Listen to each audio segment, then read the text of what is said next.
ನಮಸ್ತೆ. ಇವತ್ತಿನ ವಿಡಿಯೋದಲ್ಲಿ ನಾವು ಬೇಬಿ ಕಾರ್ನ್ ಮಂಚೂರಿಯನ್ ಹೇಗೆ ಮಾಡೋದು ಅಂತ ನೋಡೋಣ ಬನ್ನಿ.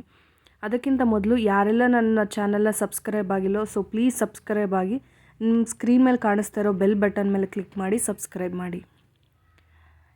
ನಾನು ಬೇಬಿ ಕಾರ್ನ್ ತೊಗೊತಾ ಇದ್ದೀನಿ, ಒಂದು ಪ್ಯಾಕೆಟ್ ಬೇಬಿ ಕಾರ್ನು. ಇದರ ಮೇಲಿರೋ ನಾರನ್ನೆಲ್ಲ ತೆಗಿತಾ ಇದ್ದೀನಿ.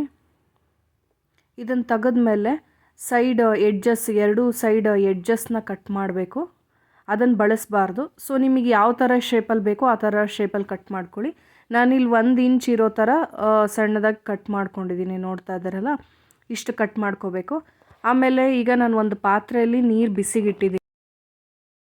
ನೀರು ಚೆನ್ನಾಗಿ ಕುದೀತಾ ಇರಬೇಕಾದ್ರೆ ಇದಕ್ಕೆ ನಾನು ಕಟ್ ಮಾಡಿ ಇಟ್ಕೊಂಡಿರೋ ಬೇಬಿ ಕಾರ್ನೆಲ್ಲ ಅದಕ್ಕೆ ಹಾಕ್ಕೊತಾ ಇದ್ದೀನಿ.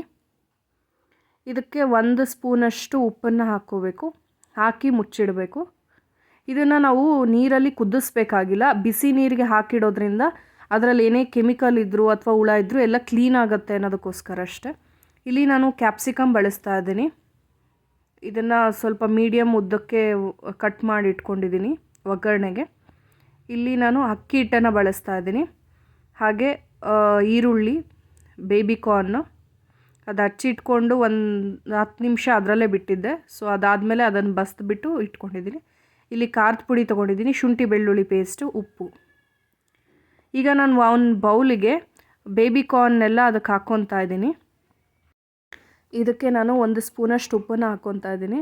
ಹಾಗೆ 1 ಸ್ಪೂನಷ್ಟು ಖಾರದ ಪುಡಿ ಮತ್ತು 1 ಸ್ಪೂನಷ್ಟು ಶುಂಠಿ ಬೆಳ್ಳುಳ್ಳಿ ಪೇಸ್ಟ್ ಹಾಕ್ಕೊತಾ ಇದ್ದೀನಿ.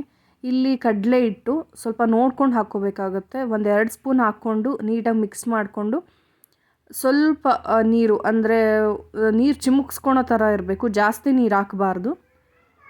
ಅದು ನೀಟಾಗಿ ಮಿಕ್ಸ್ ಆಗಬೇಕು ಅಷ್ಟೇ. ಒಂದು ಸ್ವಲ್ಪ ನೀರು ಹಾಕ್ಕೊಂಡು ಕಲಿಸ್ಕೋಬೇಕಾಗತ್ತೆ. ಈಗ ನೋಡ್ತಾ ಇದ್ದೀರಲ್ಲ, ಈ ಹದಕ್ಕೆ ಬರಬೇಕು. ಆ ಥರ ಅಷ್ಟನ್ನೇ ನೀರು ಹಾಕಬೇಕು. ಈಗ ಇದನ್ನು ಒಂದು 5 ನಿಮಿಷ ನೆನೆಯಕ್ಕೆ ಬಿಡಬೇಕು. ಈಗ ನಾನು ಎಣ್ಣೆ ಕಾಯಕ್ಕೆ ಇಟ್ಟಿದ್ದೀನಿ. ಈಗ ಎಣ್ಣೆ ಕಾದ್ಮೇಲೆ ಈಗ ಒಂದೊಂದೇ ಅದಕ್ಕೆ ಹಾಕ್ಕೊಂಡು ಎಣ್ಣೆಯಲ್ಲಿ ಫ್ರೈ ಮಾಡ್ಕೋಬೇಕಾಗತ್ತೆ. ಹೊರಗಡೆ ಬೇಬಿ ಕಾರ್ನ್ ಮಂಚೂರಿಯನ್ ಎಲ್ಲ ತಿಂತಾ ಇರ್ತೀವಿ. ಮನೇಲಿ ಮಾಡಬೇಕು ಅಂತ ಅಂದಾಗ ತುಂಬ ಕಷ್ಟ ಅನಿಸುತ್ತೆ. ಕಾರ್ನ್ಫ್ಲವರ್ ಪೌಡ್ರ್ ಇಲ್ಲ ಅಥವಾ ಅವ್ರು ಏನು ಹಾಕಿರ್ತಾರೋ ಏನೋ ಅಂತ. ಆದರೆ ಇದು ಮನೆಯಲ್ಲಿರೋ ಸಿಂಪಲ್ ಇಂಗ್ರೀಡಿಯೆಂಟ್ಸನ್ನ ಯೂಸ್ ಮಾಡಿಕೊಂಡು ಆರಾಮಾಗಿ ಬೇಬಿ ಕಾರ್ನ್ ಮಂಚೂರಿಯನ್ ನಾವು ಮನೆಯಲ್ಲೇ ಮಾಡ್ಕೋಬೋದು. ಇಲ್ಲಿ ನೋಡ್ತಾ ಇದ್ದೀರಲ್ಲ, ಇದು ಇನ್ನೂ ಚೆನ್ನಾಗಿ ಫ್ರೈ ಆಗಬೇಕು. ಇದನ್ನು ಡೀಪ್ ಫ್ರೈ ಅನ್ನೋ ಥರಕ್ಕೆ ಮಾಡೋದೇನು ಬೇಕಾಗಲ್ಲ. ಇದು ಒಂದು ಸಲ ಚೆನ್ನಾಗಿ ಫ್ರೈ ಆಗಿಬಿಟ್ರೆ ಸಾಕು. ಕಾರ್ನ್ ಮಂಚೂರಿಯನ್ ಫ್ರೈ ಆಗಿದೆ. ಈಗ ಇದನ್ನು ತೆಗಿಬೇಕು. ನೋಡ್ತಾ ಇದ್ರಲ್ಲ, ಇಷ್ಟು ಫ್ರೈ ಆಗಬೇಕು. ಅಲ್ಲಿವರೆಗೂ ನೀವು ಫ್ರೈ ಮಾಡ್ಕೋಬೇಕು. ಹಾಗಂತ 2 ಸಲ ಫ್ರೈ ಮಾಡೋಕ್ಕೆ ಹೋಗಬೇಡಿ, ಎಣ್ಣೆ ಜಾಸ್ತಿ ಇಳಿಯುತ್ತೆ. ನಾನು ಕರೆದಿರೋದನ್ನೆಲ್ಲ ಒಂದು ಪ್ಲೇಟಲ್ಲಿ ತೆಗೆದಿಟ್ಕೊತಾ ಇದ್ದೀನಿ. ಈಗ ನಾನೊಂದು ಪ್ಯಾನ್ನ ಬಿಸಿಗೆ ಇಟ್ಕೊಂಡಿದ್ದೀನಿ. ಇದಕ್ಕೆ 1 ಸ್ಪೂನಷ್ಟು ಎಣ್ಣೆನ ಹಾಕ್ಕೊಂಡು ಈರುಳ್ಳಿ ಬೇಯಕ್ಕಿಟ್ಟಿದ್ದೀನಿ. ಇದಕ್ಕೆ ಸ್ವಲ್ಪ ಮೀಡಿಯಮ್ ಆಗಿ ಬೆಂದ ಮೇಲೆ ಇದಕ್ಕೆ 1 ಸ್ಪೂನಷ್ಟು ಶುಂಠಿ ಬೆಳ್ಳುಳ್ಳಿ ಪೇಸ್ಟನ್ನ ಹಾಕ್ಕೊತಾ ಇದ್ದೀನಿ.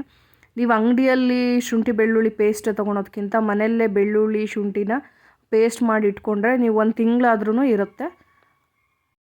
ಇದಕ್ಕೆ ನಾನು ಕ್ಯಾಪ್ಸಿಕಮ್ಮನ್ನು ಹಾಕ್ಕೊಂಡಿದ್ದೀನಿ. ಕ್ಯಾಪ್ಸಿಕಮ್ನ ಹಚ್ಚಿಟ್ಕೊಂಡಿದ್ವಲ್ಲ, ಅದನ್ನು ಹಾಕ್ಕೊಂಡು ಬೇಯಿಸ್ತಾ ಇದ್ದೀನಿ.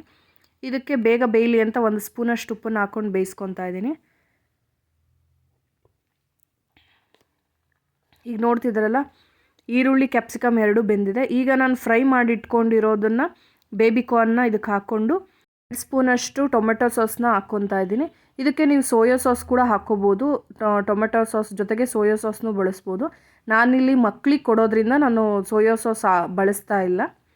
ಬರೀ ಟೊಮೆಟೊ ಸಾಸ್ನ ಒಂದೇ ಹಾಕ್ಕೊಂಡು ಸಹ ತುಂಬ ಟೇಸ್ಟಿಯಾಗಿರುತ್ತೆ ನಿಮಗೆ. ಇದನ್ನು ಸಾಸ್ ಹಾಕ್ಕೊಂಡ್ಮೇಲೆ 1-2 ನಿಮಿಷ ಬಿಡಬೇಕು. ಇದಕ್ಕೆ ಸ್ವಲ್ಪ ರುಚಿಗೆ ತಕ್ಕಷ್ಟು ಖಾರದ ಪುಡಿ ಹಾಗೆ ಒಂದು ಸ್ವಲ್ಪ ಉಪ್ಪನ್ನು ಹಾಕ್ಕೋಬೇಕು. ಈಗ ಬೇಬಿ ಕಾರ್ನ್ ಮಂಚೂರಿಯನ್ ರೆಡಿಯಾಗಿದೆ. ಈಗ ಒಂದು ಸರ್ವಿಂಗ್ ಪ್ಲೇಟಲ್ಲಿ ಹಾಕ್ಕೊತಾ ಇದ್ದೀನಿ. ನೀವು ರೆಸ್ಟೋರೆಂಟಲ್ಲಿ ತಿನ್ನಬೇಕಾದ್ರೆ ಬೇಬಿ ಕಾರ್ನ್ ಮಂಚೂರಿಯನ್ ಯಾವ ಥರ ಟೇಸ್ಟ್ ಇರುತ್ತೋ ಅದೇ ಥರನೇ ಟೇಸ್ಟು ನೀವು ಮನೆಯಲ್ಲೇ ಮಾಡ್ಕೊಂಡು ತಿನ್ಬೋದು. ಸೋಯಾ ಸಾಸ್ಗೂ ಕೆಲವರು ಅನ್ಹೆಲ್ತಿ ಅಂತಾರೆ. ಅದು ಅನ್ನೋರು ಸಹ ಸ್ಕಿಪ್ ಮಾಡಿಕೊಂಡು ಬರೀ ಟೊಮೆಟೊ ಸಾಸ್ನ ಹಾಕ್ಕೊಂಡು ಸಹ ಮಾಡ್ಕೋಬೋದು. ನಿಮಗೆ ಈ ವಿಡಿಯೋ ಇಷ್ಟ ಆಗಿದ್ದರೆ ಪ್ಲೀಸ್ ಲೈಕ್ ಮಾಡಿ, ಸಬ್ಸ್ಕ್ರೈಬ್ ಮಾಡಿ, ಶೇರ್ ಮಾಡಿ. Thank you.